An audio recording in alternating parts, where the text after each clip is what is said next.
Okay, I'm going to take you through a couple of spiritual attacks I've had. So, and this has all been triggered by one I had last night at 1 o'clock, which is quite a visual one. And so I thought I'll combine this with the one and only other recorded spiritual attack I've got here. I can see, I don't think I've covered any off so far this season, because they don't happen anywhere near as frequently as they used to. So this one anyway. So this first one is the 29th of November 2025. So I say coming up to 4 months ago. So this wasn't a major attack really. I actually named it in my book as amateur effort. It was not a particularly good effort, I suppose. I can't remember whether it was before or after a couple of dreams really where this happened, but given I was logging this at 11:50 at night, I can't imagine I'd had many dreams really at that sort of time. I mean, that is the sort of time I often go to bed, is around 11, 12, unless obviously I've been getting up early, like I have been quite a lot. And then it could be obviously the case that I'd fallen asleep a little bit earlier, maybe 10. I don't know. Obviously, I don't know. I haven't logged that, but it was still early on. But it was just a very, very basic attack. So I'd obviously direct you towards the Demonic Realm series, which gives you a breakdown of all the different types of attacks, I suppose, I've had really. It explains things like nightmares through to two different types of sleep paralysis, one where you're in the body, one where you're out of the body, where you're literally in the spirit realm. And then what's the other one? Yeah, like a demonic attack, I would have said, which is what I do. These are all just definitions that I use really. But the demonic attack being one where you're having a dream's all going normal, and then suddenly it gets hijacked by a demon and comes in and there's an attack, and it's no longer a dream as such. I mean, you're still within a dream state, but you're being attacked in that dream. So this one was a sleep paralysis. So this was more, I think, this is more what I would call an in-the-body sleep paralysis. So sleep paralysis meaning in real time, this is actually happening to you while you're in bed, but you're not in a dream state. So you're not actually having any kind of dream going on at all. It's just like you'll see it from the series anyway, because there's loads of different variations of the ways that this can happen. But it could be that you remember you're staring, you're watching TV, and then it's almost like a shutter comes down. Not that you see that shutter, but it's completely seamless, where you switch between reality and then being put into this dream state, which looks identical. I say dream state. How would I describe it? Well, no, it's like complete reality, but you're now in a state where you can't really move, and then you can be attacked. And yeah, I've had all sorts of different sort of scenarios that have happened there. So a lot of my early Demonic Realm series will be those kind of ones, spiritual attacks, where I have reality and something's going on in the bedroom, and then something happens, and I'll see a demon or something like that. Then there's the other type where later on, towards the end of the series, there's more ones similar to that, except I'm actually getting pushed out of my body by a demon into the spirit realm, and then that looks very different. And I'm going to describe that in a second experience I'm going to go through. And then you have just standard sort of demonic attacks where you'll be in a dream, and then you get an attack of some kind, and you can feel the interaction on your spirit. It's very difficult to describe that kind of feeling, actually. I don't know that I do a very good job of it, but there's that one. And there's ones where you get a combination of the two. So I had one where I was in a dream, all this kind of dream stuff. That one's called Cartoon Clone that I'm referring to there. So that one is one where I specifically went from an actual sort of dream going on to then having that dream continue in reality, which was very strange. Where I saw the same character that was in my dream was then floating above me in my bedroom, and then I got attacked and stuff. So that was a combination of sleep paralysis and a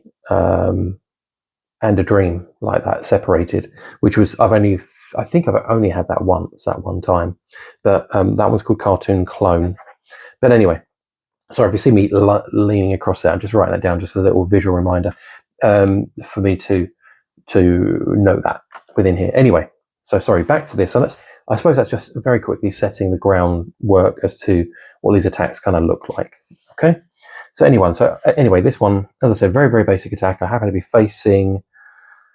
So the orientation of our room is that we've got a bedroom that's facing towards the TV. On the right, which is my side of the bed, is the doorway, and on the left is just like mirrors and what do you call it, wardrobe sort of area, and that's my wife's side of the bed. So I was basically sleeping with my back towards the door, facing towards my wife. Okay, so that's how this one happened. It looks like this one happened when my wife had gone to the bathroom. Very, very, very common that these kind of attacks tend to happen when my wife's not in the room. And you'll hear me in the Demonic Realm series where I'm saying how incredibly frustrating it is to have no one witness it. But what happened with last night was my wife did witness it, which is really unusual, because I would have said if when you go through the series, is I maybe say it's like 90% of the time my wife's not there. It'll be something like it's 3 o'clock in the morning or something, and 2 o'clock, whatever, 1 o'clock, and my wife's gone downstairs to, I don't know, bake a cake, for someone's birthday, or I don't know, gone down to get something to eat or something to drink or whatever it may be, she sometimes, because she doesn't sleep very well, she does sometimes go downstairs and do things very out of hours, out of the sort of time that you would normally do it. She might go downstairs and just do the washing up or something at like 3 o'clock in the morning because she can't sleep. So she thinks, well, maybe, I'll wear myself out, go downstairs and I'll do some bits, and then maybe I'll be a bit more tired to then go back to sleep, that kind of thing. So she tries different things. Anyway, so that's what basically happened. So she wasn't in the bedroom. She'd actually left. And she'd only gone very, very briefly, because when she comes back, she comes back basically saying, I've only been gone literally 5 minutes max, absolute max. And that's that little time window that happens. Again, I find that demons are opportunists. They find a little moment and then they can attack you. And I have had moments where I've been awake in the room and my wife's left the room. And in reality, and I'm watching TV or something, and I feel this kind of presence fill the room, which is like, really, like you feel like it's ready to attack you. And you're kind of like, whoa, what's going on here? You can just sense it. I don't know. Again, I don't know how to describe that too much, but you can have that come in, and then you're sort of trying to think, how am I going to deal with this? And obviously, it's a prayer. It's a banishing, it's a rebuking this demon. But sometimes they just put this. Literally, it feels like they put this fear on you to the point where you think, if I say anything, this thing is just going to jump at me, and I don't quite know how this is going to end up, what this is going to be like, and so you are quite fearful, and it's because they literally carry fear with them, as in, like, it is just, they embody fear, like that, say, God embodies love. And that's what I would have said with my interaction with, when I met Jesus. It was, again, I've only had that one time. When I met Jesus, it was, I don't know how to describe that really. Again, it was just like this massively overwhelming feeling of, I described it as complete awe of realizing who I was kind of in the presence of, is how I would describe it. But it's a lovely feeling. It's as I said, yeah, that's how I would describe it. A feeling of love, but overwhelming love, to the point where your body can't handle it. So this dream. Anyway, yes, okay, right. So my wife leaves the room. Now, when this happens, quite often, I'll get my prayer. I'll get my phone out and I'll get my prayer app that comes up with some prayers and stuff like that. And quite often, I'll use that little opportunity to actually start going through some prayers. So that's what I do. Well, actually, I don't use the prayer app. I just decided I wanted to say the Lord's Prayer. Very, very famous one. I'll tell you what, I'll log that. The Lord's Prayer. It's the one that people say in church all the time. It's a very, very, very famous one. I will find that and I'll put that in there as well. But I was saying that, and then my wife, after leaving, came back quite quickly to say, "Oh, like my daughter was in the bathroom, and so she had to come back because she was going obviously to use the bathroom. So rather than stand around outside, she just decided to come back in. So I'm only halfway through the Lord's Prayer. So then I'm stopping from saying it out loud to then continuing it in my mind, and she's talking to me, and I'm kind of like, but I'm trying to continue and finish the prayer, and then. Yeah, but then basically what happens is she then goes. Yeah, my daughter comes out of the bathroom, so she goes back. She goes back to actually use the bathroom, and as I laid on my side, basically I laid on my side, and no sooner as she left, I was pretty much instantaneously attacked, and it was from behind. So this demon came in, and it was basically, what was it doing? It looked like it was, it felt like it was trying to, like, if you imagine you're side on a bed, it was like it was trying to pull me off the side of the bed. And now that's happened quite a few times. And I've had demons jump on my back, and you have this extreme heaviness. But yeah, so it jumped on my back, and it was like it was trying to strangle me, but also to pull me off the bed. Feels like that's what its intent was. To get me out of my body as well, because sometimes what they can do is they can try and separate your spirit from your body, so you almost feel like them stripping your spirit from your body. A very, very strange experience, and that happened last night as well. And that what was I going to say? Yeah. Sorry, I was just trying to think what I was going to say there, and that reminds me of the again in the Demonic Realm series, which is one that's called Head Stretch. I've said it a few times now, actually, but it's one where this demon was trying to pull my legs up and pull my head up. But as it was pulling my head up, it was like this kind of like sort of noise. I describe it as very much like if you're going down a motorway or something like that, and you're going very, very fast, let's say 70 mile an hour, and somebody opens the window, everybody in the car knows that they've just opened it just a crack because of the amount of air that's rushing in. It's just like that.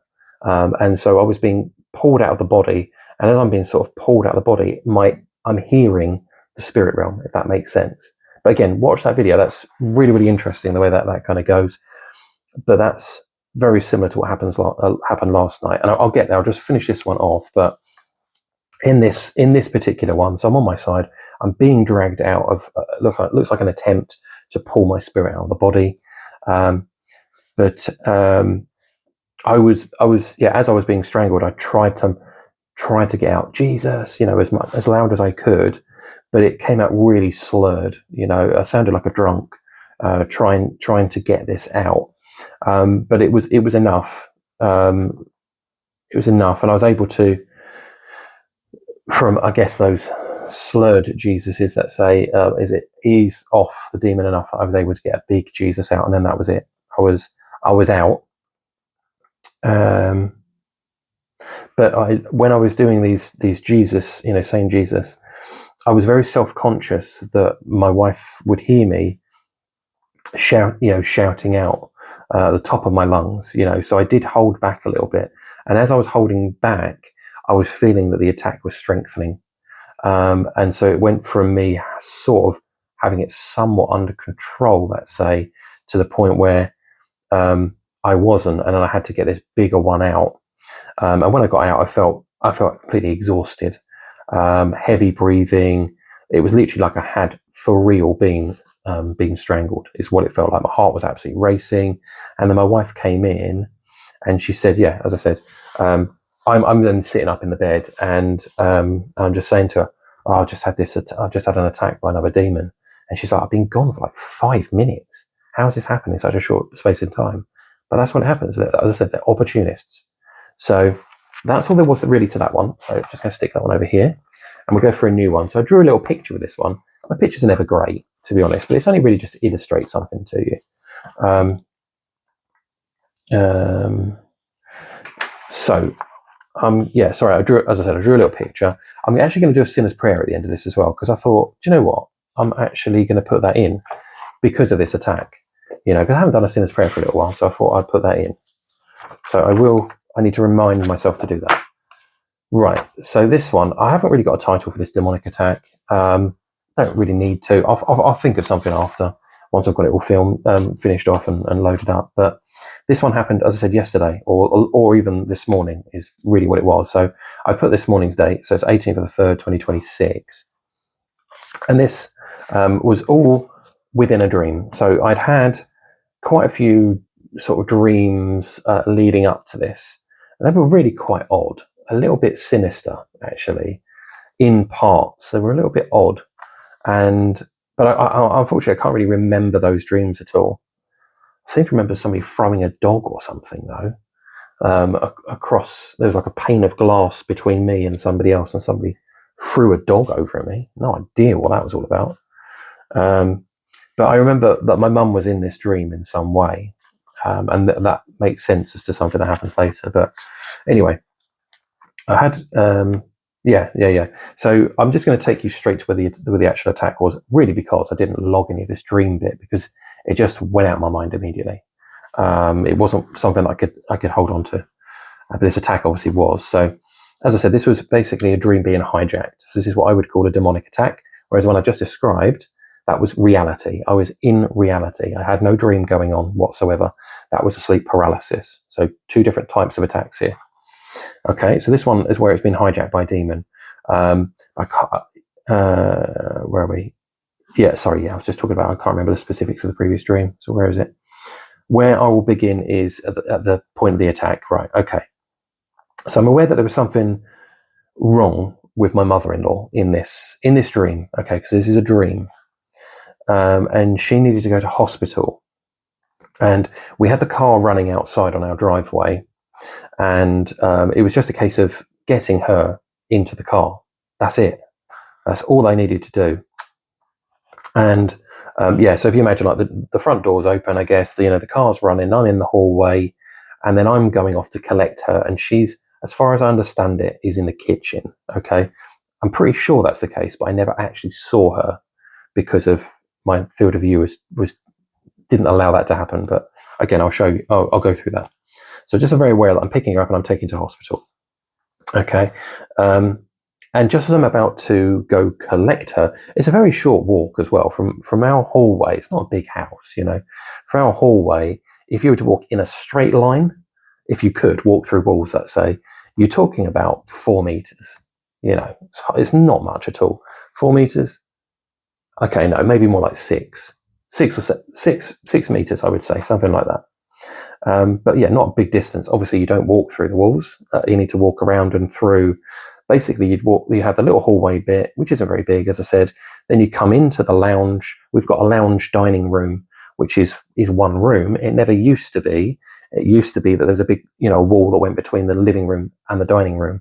But one of the previous occupants of this home before we bought it had actually knocked that through. So we have kind of like this on both sides is all sort of smashed out. But there's a patch which is probably about, I'll do this, it's about 2 foot. I'd say about 2 foot either side of wall still, and then about 1 foot along the ceiling as it's just cut out. Okay, so that's roughly that bit. That is relevant. That's the only reason I mentioned it. And all you need to do, as I said, is you come into the lounge, walk around this tiny little bit of wall, which, as I said, is 2 foot, and then the kitchen door is right there, and then you're into the kitchen. So, as I said, it's all very packed, very, very close together. And that's the only route I needed to go. So it would take, if you're walking it, 4 seconds, 3 or 4 seconds max to get in there. So I'm on my way. As I said, I'm on my way from the hallway to the kitchen. But as soon as I made that decision to go get her, then I felt this heavy, heavy, heavy weight on my legs. So just to the point, I describe it as almost like walking through mud, which is up to sort of your kind of waist level, that kind of level, or maybe not quite that high, but very heavy going. Let's put it that way. I was just trying to walk through this short distance, but it was such a struggle. And or I would describe it as having a kid on each leg, and you're trying to, they're sort of sat on, holding onto your leg, and you're trying to walk, and it's kind of like, really exaggerated strides as you're trying to get where you're going.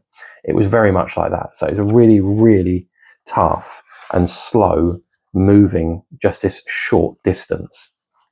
And as I got closer to the lounge, it was getting harder and harder, to the point where that wall I just told you about, that's only 2 foot, I was having to grab onto the wall to kind of use it for leverage to get round and into the where the kitchen door was. And I think the door was already open, actually. But then I was just literally looking to walk into the kitchen. And as I sort of, before that happens, I'm not actually 100% sure where this bit happens, because it's such a short sequence. I mean, this is really short sequence as to what happens. And most demonic attacks they're not big drawn out affairs. It's an attack. They just want to get it done as quickly as possible, because obviously the more time I've got, the more time I have actually to call out to Jesus. So it's normally very quick, very, very, very quick. And as I said, it's just getting harder and harder. And as I said, I'm not sure quite when this happens, but there's this rushing wind. So this, again, that sort of sound of that sort of sound, but also to the point where it's hitting my chest, and actually pushing me back. It literally goes up to quite a high wind, which doesn't obviously make sense. It's in the house, doesn't make any sense at all. But it's everything in this dream up to this point is all in color as well. That's why I want to let you know. So it's all in color. But then as I peer my head into the kitchen and get to that point, it goes grayscale. So then it's now just shades of gray, gray, whitey sort of color. And that is completely typical of the spirit realm when you're actually entering the spirit realm. You're kind of almost out of your body at this point.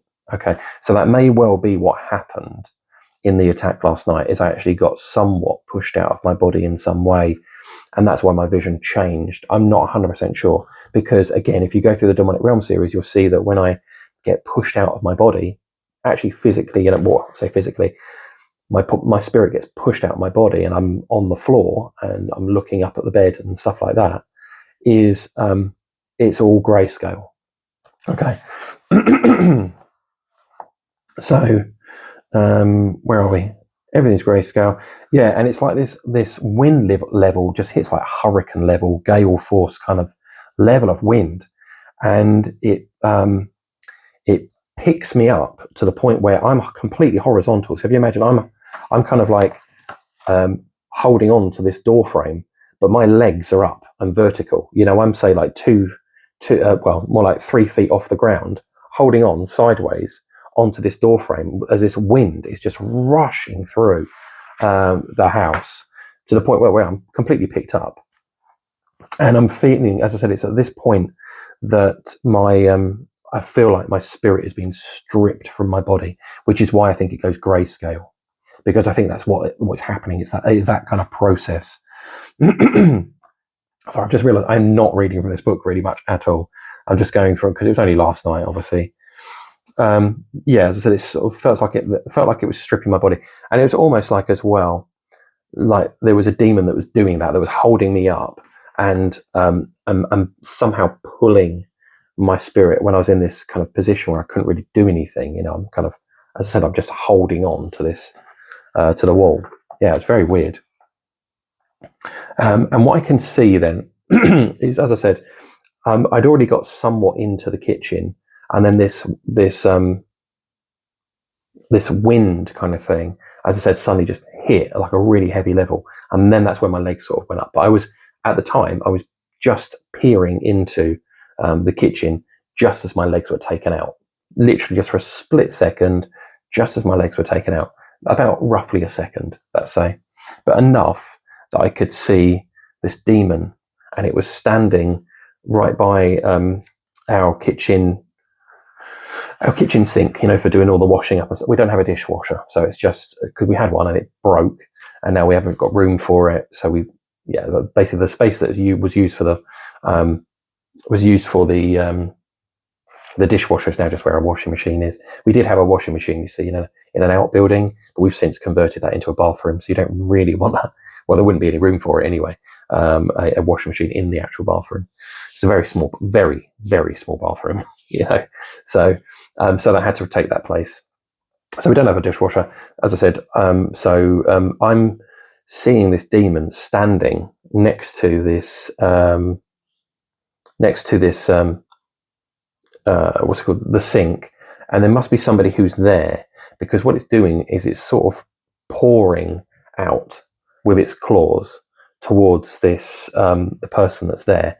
Now it looks really weird. I've tried to draw it as best as I can, but I can't really quite convey what it looked like. So I'm going to give it a go, but I'm just going to switch it just to show you what it looked like very quickly. And then what we'll do is I'll go back to the actual text. But yeah, it's very, very basic. There you go. So if you imagine that, so you see this kind of wall area here. This is kind of the bit that I was grasping onto, I believe, was kind of grasping onto this wall. And my head is just so I can, around here, let's say, so that I can see in. And you can see that's just the back door there. That's just, this bit here is just like the worktop sort of area. Clock in the background, that's the fridge. It's a small kitchen, but just out of view here would be where the sink would be, and there's enough room to sort of stand here around. But it was all obscured by this wall that was there. But you get to see there what the thing looked like. As I said, it's a very, very, very basic, but I just wanted to show you that the jagged teeth it had. You could see like a sort of eye, and this kind of these crazy sort of long talons, I would say, as far as its hands were. I don't really remember too much about its feet, but I just assumed that they were sort of maybe talon-like as well. But it had a really hunched back. I was trying to draw the hunched back, but then the rest of the body looked rubbish. But it was quite thin as well. And it was very much kind of like spirit realm looking. So I'm just going to pause it again and then go back to standard view. Okay. So where did we get to? So yeah, you can see what I was trying to describe there with the kind of jagged, like sort of aspect to its sort of back and stuff like that. It wasn't smooth at all. It was kind of sort of jaggedy. And now I think about it, that cartoon clone was sort of like that. It had not this particular spirit, but that one had like a kind of Pokemon kind of vibe. And how with Pokemon, like the hair is always really jaggedy. It was similar to that in a way. I've only just realised that similarity between them. But it was kind of like that. Anyway, so where were we? So as I said, I've kind of described it. Yeah, so it was standing by the sink, and it was kind of reaching out with its claws towards. I'm assuming because I never saw her, that's where my mother-in-law is by the sink, and it's just sort of clawing out. As far as the height there, I mean, I tried to demonstrate that with how it looked in comparison to a door. So obviously a door's about 6'6", is it? Something like that, a door. I would have said it was probably somewhere between 4.5 foot to 5 foot in height. But again, it was kind of slightly crouched, and I should have done like knees, I suppose, but it was sort of slightly crouched and leaning over with these sort of talons. Yeah, it's really, really weird looking thing. I've never seen anything. I mean, I've seen stuff with long fingers before. I've seen extended fingers before, in various different visions and things where I've been smacked into the spirit realm from not a spirit realm, had a vision, let's say, and I saw it was cupping my ear and speaking into my ear, and I've had such a variety of stuff when I look back on it. So real crazy sort of variety of different attacks I've had, and demons speaking to me and all sorts of crazy stuff. I kind of also described it as looking a little bit like the Grinch, because the Grinch has got kind of long extended fingers, and it does that hunching sort of around, doesn't it, when it's stealing presents from under people's trees and stuff. It had that kind of look, but it was not like the modern Grinch. It was more like the I would have said like a classic sort of Grinch look, like the illustrated sort of versions, but it didn't have a belly. Again, I mentioned that, didn't I, when I was showing you that it was very thin. It was very thin, so it didn't have the belly, but it had a lot of similar aspects to it, actually, as far as sort of how, parts of it looked. What happened next? Yeah, that's more or less where it finished. So I'll just say that, and this all basically happened at 1 o'clock in the morning. And I actually called out. Yeah, that was a bit weird, I thought. Actually, in my dream, in this attack, I actually called out for my mum. And I don't know whether that's because she was in the house somewhere, because as I said, she was certainly, I'm pretty sure, was in the dream at some point. And so she was somebody I felt like I could call out for. But I'm thinking it very much more of a dream sense of calling out for somebody in the dream. So for some reason, I didn't have this standard kind of knowledge of call out to Jesus. I just didn't do that. I just called out to my mum, and then a couple of times, and then I just came out of it, which was a bit odd. But when I came out of it, I was just felt really stripped of energy, and you generally feel like that. It's kind of like you just feel quite exhausted, and my heart was racing. I was not gasping for breath. It wasn't that extreme, but we're taking like a deep breath in, and you're kind of like, whoa, what was that all about? So that's kind of how I came out of it. But my wife was actually fully awake, next to me. As I said, she doesn't sleep well at all. She was right next to me, and she was kind of like, what was going on there? Because I came out going, oh, did you turned across to her sort of, did you hear me saying stuff? And she was like, well, yeah, you were mumbling. I said, yeah. I said, I just had an attack, a demonic attack. Like, that's proper weird, because at the same time, it's really, really weird for her to be there. As I said, 90% of the time, she's not there. She's not there. She's gone to the bathroom. She's downstairs. That's normally what happens. But she was there for this one. So she was actually kind of somewhat a witness to this happening. I didn't get any sort of feedback. I didn't ask, actually, as to, how long was I sleeping for?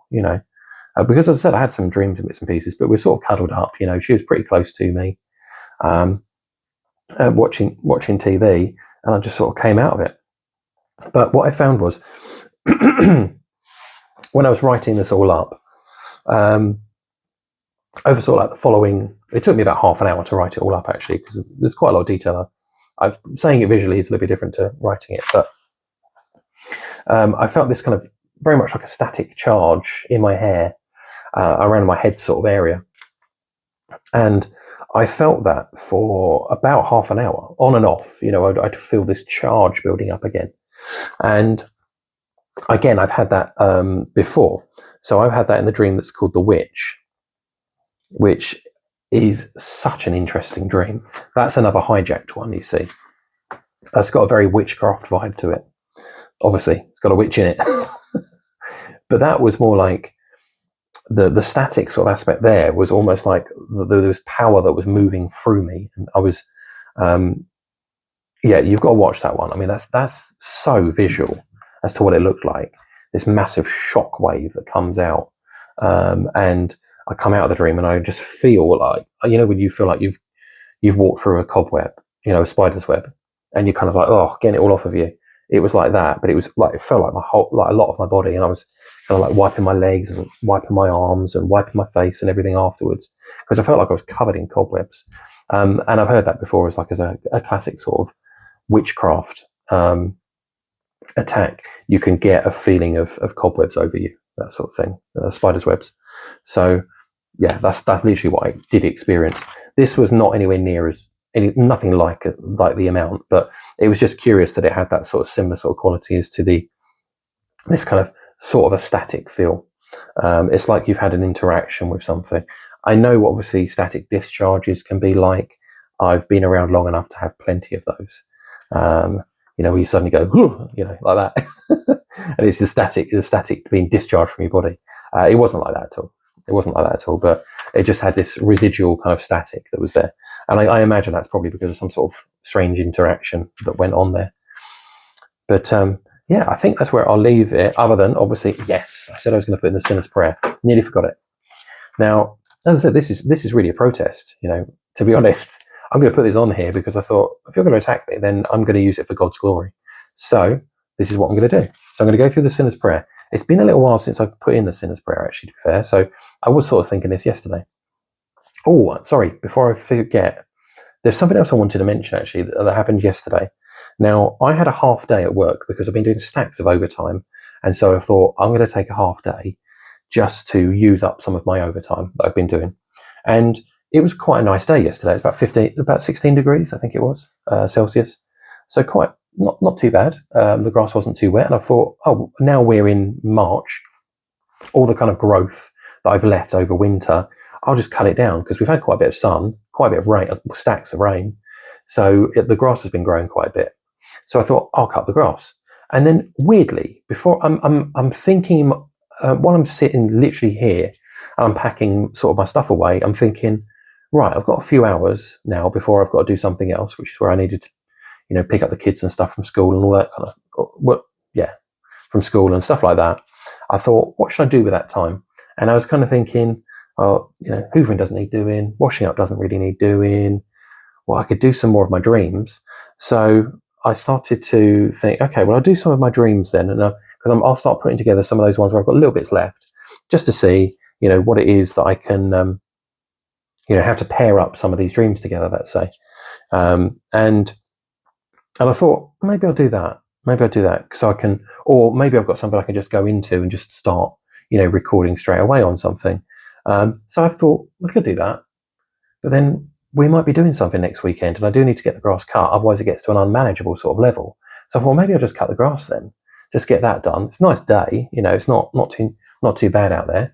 I'll cut the grass. But I had this weird feeling. I can't really describe why.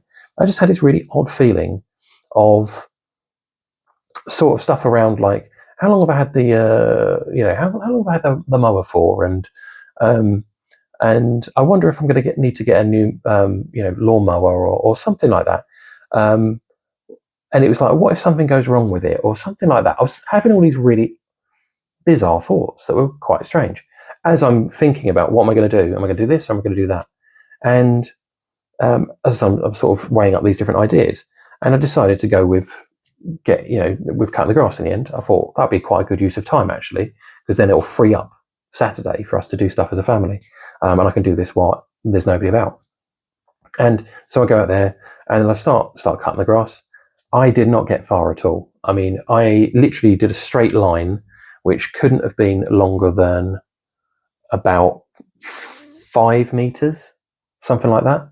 And then a load of smoke starts pouring out of the lawnmower, and the motor's blown. That has never happened to me in the whole time I've owned property and had a lawnmower. I have never had that happen with a lawnmower. That I remember, I had one that just wouldn't turn on. That was it. And I've only had this lawnmower for probably, I was saying, like to a family, like a year and a half, 2 years, maximum, absolute maximum 2 years. Not very long at all, obviously. And so I've got no reason to think that it's not going to stop, it's going to stop working. And obviously, how weird is that? I just had those thoughts of random thoughts of, I wonder if, wouldn't it be annoying if the lawnmower stopped working or something like that? Just having these kind of thoughts, really. And then it happens. It was so bizarre. I thought, okay. I was really shocked. Obviously, I'm just mowing along, la la la, just like normal. And then suddenly, I start seeing a little bit of smoke coming out the side of this thing, and then it just stops going completely, and there's a big plume of smoke that comes out. Like, right, well, that's done. Obviously, the motor's blown, and it's got that burning motor smell. I used to have that with a blender. We used to have this blender, and obviously you're putting in all like your fruit and stuff and blending it up, and it had this burning motor smell, literally since we bought it. And it used to actually filter through to what you were drinking. You're like, I feel like I'm drinking motor smoke. It's grim. So I just got rid of it. It's rubbish. And that was literally that from pretty much from when it's bought. It's crap. Anyway, so that was, just some sort of weird anecdotal thing that, as I said, that just happened to happen yesterday. It's really random. Really, really random. It's such a bizarre thought to have, isn't it? When you're going to do something. I wonder if that breaks. Why would you think that? But it happened. And literally minutes later. Right, sinner's prayer. So sinner's prayer then. So I'm going to read this out. This is where this isn't a there isn't generally stuff online that says this is the sinner's prayer, this is what you need to say. But this is to be saved. This is to know that your sins are paid for by Jesus, and that you're, what's the word? That you're in right standing with God. That that you're covered in the blood of Jesus. That's basically what I'm saying here. So I'm going to quickly go through the sinner's prayer. Best thing to do would be just to listen to a few words, pause it, write them down. A few more, pause it, write them down until you got the whole thing. This is a format that I use, which is from Pastor Alan Nolan, who you'd find on YouTube. He's a really, really brilliant teacher, really brilliant pastor. This is just one that he did once, and I thought, right, I'm going to pause it, I'm going to write it all down, and I'm going to use that in my videos. So that's what I've done. Okay, there is no specific format as such, which is why you can't necessarily Google it and find one. But at the same time, you do have to cover off certain key points, which this one does. Okay, so repeat after me. So it would be, God, I know that I'm a sinner, and that my sins have separated me from you. But God, I believe that you love me, and because you love me, you sent your son Jesus to die for my sin. I believe that when Jesus died for my sin, that his soul went to hell to pay the penalty for my sin. But I also believe that when all of my sin was paid for, God, that you raised Jesus from the dead, and therefore his victory over sin can also give us victory over sin. Jesus, I believe in you, and I thank you for saving me. Then I always add this extra part on here, something along the lines of, come into my life, mold my life, take control, and make all the changes that you need to make. I pray that you provide me with the Holy Spirit now. Okay, something along those lines. Again, that last little bit, you can kind of say what you want to there. That was just me saying it, coming off the top of my head there. That is it. Okay, that is it. Yeah, I'm really sort of stuck now with things to film, in all honesty. So there's not going to be many more. I don't think there's going to be many more at all, actually. I think I now know where I'm going next because of what's happened here. Yeah, I think I know where I'm going to go next now. Yeah, because of this kind of attack and stuff like that, and where this kind of takes things. So we'll see where we go. But yeah, there's not that many left. So there will be one time where I think this is my last video. And then obviously there'll be a pause for quite a few months, 6 months, 3 months, 6 months, somewhere between that. I'll have hopefully lots of other dreams that come up, and then I'll film them separately in season 3 when we get there. Okay, yeah, that's all for now. And I will hopefully see you on a future video. Hopefully see you. I don't think I will see you. Hopefully you'll see me. Okay. Obviously check out the Demonic Realm series. What I'm going to do is probably going to put in just the link to the whole series. The first one, just so you know, is just an introduction to all those things I mentioned about what's a nightmare, what's a spiritual attack, what are all these different things. Demonic attack, spiritual attack, same thing. What are all these different things? I talked through quite a bit on that one, and then the second video is technically where the actual experiences start. And as I said, they're pretty full on, very, very quickly, where I'm seeing stuff, and then they move into a mixture of actual attacks in my bedroom to moving on to these kind of in-dream attacks and being pushed out the bed and all that kind of stuff. But last night, the way that felt, on that, how that interaction with my body was quite a heavy one, actually, quite heavy in comparison to a lot of them that I have had. But by far, the heaviest one I've ever had so far is one that's called What Lies Beneath. What Lies Beneath is it's a fascinating one, but that has an attack at the end. So in the Demonic Realm series, all I'd focus on is just the attack. I don't give you the backstory. But What Lies Beneath is one that has got a really interesting build-up, and it's all about sin and stuff like that, and then it goes into this attack. But the attack is the most extreme I've ever had. It's so full on as the way it felt on my spirit, on my body. That kind of interaction was really extreme. This was on a slightly scaled back version of a similar sort of feeling that I received in that one. Okay, but yeah, that's it. Sorry, I've extended that quite a bit, but hopefully you found this all interesting. All right, see you on the next one.